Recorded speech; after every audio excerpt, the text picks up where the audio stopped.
Mr. Wright. This is a response to the first prompt for Man's Search for Meaning. Which source of meaning was most important in keeping Frankl alive and sane? Based off Viktor Frankl's Man's Search for Meaning, it becomes clear that Viktor holds dignified suffering as the most important thing for his survival and sanity. In the concentration camps, it's pretty rough. You're surrounded by suffering that can either take your own life or drive a person insane. And Viktor talks a lot about different things that helped him through that. And these just also happen to be some of the things that he found brought meaning to life. Creative work / achievement, love, relationship with others, and remaining dignified despite suffering.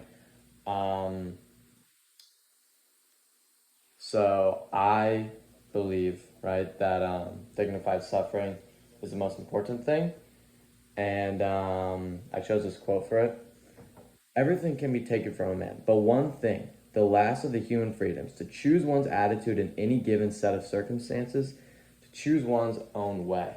And the reason I chose dignified suffering is really what's spelled out in this quote, that like everything else goes away, right? Even in the concentration camp, right? He talked about having these moments where everyone would meet up, or like even the capos would get in on it, but the prisoners would meet and they'd have these moments where they'd share creative things like poems or dances or music.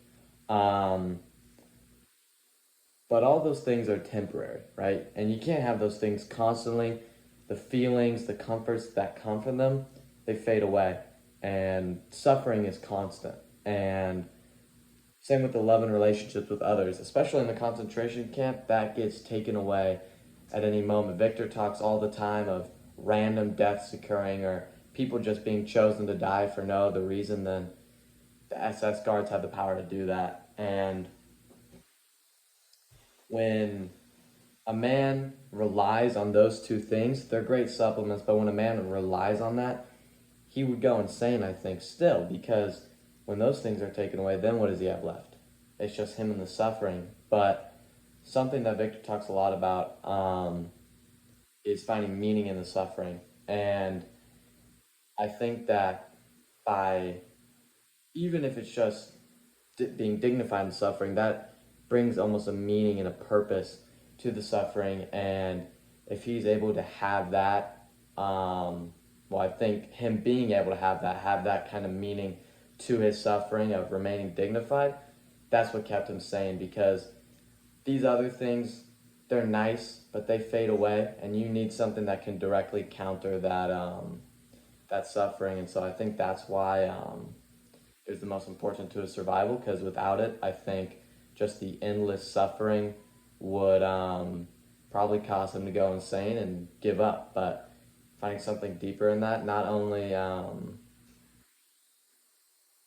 helped him to survive, but helped many other people to survive as well. So yeah, that is my response to part one.